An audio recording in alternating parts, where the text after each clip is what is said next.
दोस्तों, social media से लेकर अखबार और टीवी चैनल्स ने महाराष्ट्र के अगले सीएम के तौर पर देवेंद्र फडणवीस का नाम लगभग कंफर्म समझ लिया है। हालांकि महायुति खेमे की तरफ से सीएम के नाम की अभी तक आधिकारिक घोषणा नहीं की गई है। दिल्ली में गृह मंत्री अमित शाह के साथ एकनाथ शिंदे, देवेंद्र फडणवीस और अजित पवार गुट के नेताओं का मंथन जारी है। इस मीटिंग की जानकारी बीते दिन खुद कार्यवाहक सीएम एकनाथ शिंदे ने ही दी थी। हालांकि पहले वे खुद भी सीएम की रेस में आगे चल रहे थे, लेकिन बीजेपी के दबाव में आकर उन्होंने मुख्यमंत्री की कुर्सी से अपने पैर पीछे खींच लिए और कहा कि बीजेपी जिसे भी महाराष्ट्र का सीएम बनाना चाहे वो उन्हें कबूल है। हालांकि एकनाथ ने एक बार भी सीएम पद को लेकर देवेंद्र फडणवीस के नाम का जिक्र नहीं किया।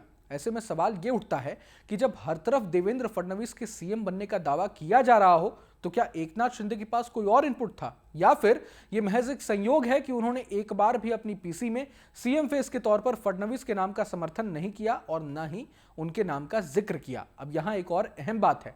आपको याद होगा कि पिछली बार खुद देवेंद्र फडणवीस ने ही पीसी करके ऐलान किया था कि एकनाथ शिंदे महाराष्ट्र के मुख्यमंत्री होंगे। इसलिए सभी को इस बार भी उम्मीद थी और आस था कि जब एकनाथ शिंदे प्रेस कॉन्फ्रेंस करने आएंगे तो उसी वक्त वे भी पहले की तरह फडणवीस के नाम को सीएम की कुर्सी के लिए कंफर्म कर देंगे। लेकिन उन्होंने ऐसा नहीं किया और महज अपनी बात रखकर चले गए। तो क्या बीजेपी अभी तक सीएम फेस को लेकर कंफ्यूजन में है? यह भी बड़ा सवाल है। सवाल इसलिए भी जायज है क्योंकि जनादेश आए 5 दिन बीत चुके हैं और 11 दिन के भीतर सरकार का शपथ ग्रहण होना अनिवार्य है।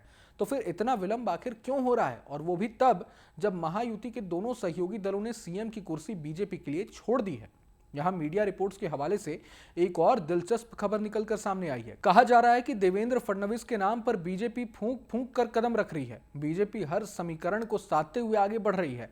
मीडिया रिपोर्ट्स के मुताबिक गृह मंत्री अमित शाह और विनोद तावड़े के बीच इस मसले पर लंबी बातचीत हुई है। जानकारी के मुताबिक विनोद तावड़े ने महाराष्ट्र का जो फीडबैक दिया है उससे ही फडणवीस के नाम पर पेंच फंसता दिख रहा है। दोनों नेताओं यानी अमित शाह और विनोद तावड़े के बीच करीब 40 मिनट तक लंबी बातचीत चली। इस बैठक में अमित शाह ने विनोद तावड़े से मराठाओं पर फीडबैक लिया था।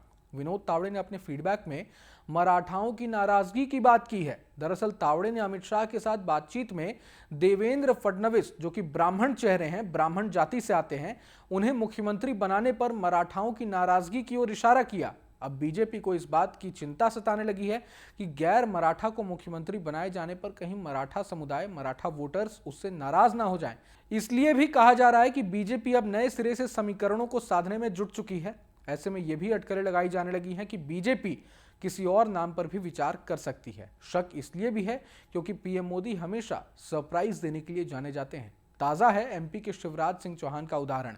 प्रचंड जीत के बाद भी आपको याद होगा कि शिवराज को सीएम नहीं बनाया गया था और यादव जाति से आने वाले मोहन यादव को सोशल इंजीनियरिंग यानी जातिगत समीकरणों को साधने के उद्देश्य से सीएम की कुर्सी सौंप दी गई थी। ऐसे में हो सकता है कि बीजेपी महाराष्ट्र में भी किसी मराठी नेता को यह मौका दे भी दे। लेकिन मराठा वर्सेस ब्राह्मण की जो बात यहां कही जा रही है वो एक दिलचस्प आंकड़े से खारिज होता दिख रहा है। अगर ध्यान दे तो इस बार के विधानसभा चुनाव में महायुति ने महाराष्ट्र के मराठवाड़ा रीजन की 46 में से 41 सीटों पर जीत दर्ज की है। खास बात यह है कि अकेले बीजेपी ने इस इलाके की 20 सीटों पर चुनाव लड़कर 19 पर जीत हासिल की है। बहरहाल सीएम को लेकर किसके नाम का ऐलान होगा ये तो वक्त के साथ ही पता चल पाएगा। लेकिन जानकारी के लिए आपको बता दें कि देवेंद्र फडणवीस अब तक 2 बार महाराष्ट्र के सीएम तो वहीं 2 बार डिप्टी सीएम पद की शपथ ले चुके हैं। पहली बार 2014, वहीं दूसरी बार 2019 में उन्हें सीएम पद की शपथ ली थी। तो वहीं एकनाथ शिंदे के साथ 2022 में देवेंद्र फडणवीस ने डिप्टी सीएम बनकर सरकार चलाई थी। इस बार फडणवीस के पक्ष में जो बातें हैं वो ये हैं कि फडणवीस पहली बात तो साफ सुथरी और बेदाग छवि के नेता हैं। आरएसएस से उनका गहरा जुड़ाव है। महाराष्ट्र के दूसरे ऐसे सीएम रह चुके हैं फडणवीस जिन्होंने अपना 5 साल का टर्म पूरा किया हो। इसके अलावा पार्टी के प्रति वफादार तो हैं ही और सहयोगियों पर भी उनकी मजबूत पकड़ है। बहरहाल पूरे मसले को लेकर आप क्या सोचते हैं हमें कमेंट बॉक्स में जरूर बताएं। अगर वीडियो पसंद आया तो लाइक करें और चैनल को सब्सक्राइब करें। वहीं तमाम बड़ी खबरों के लिए देखते रहें न्यूज नेशन। नमस्कार। न्यूज नेशन अब व्हाट्सएप पर खबरों की ताजा अपडेट के लिए न्यूज नेशन के इस क्यूआर कोड को स्कैन करें।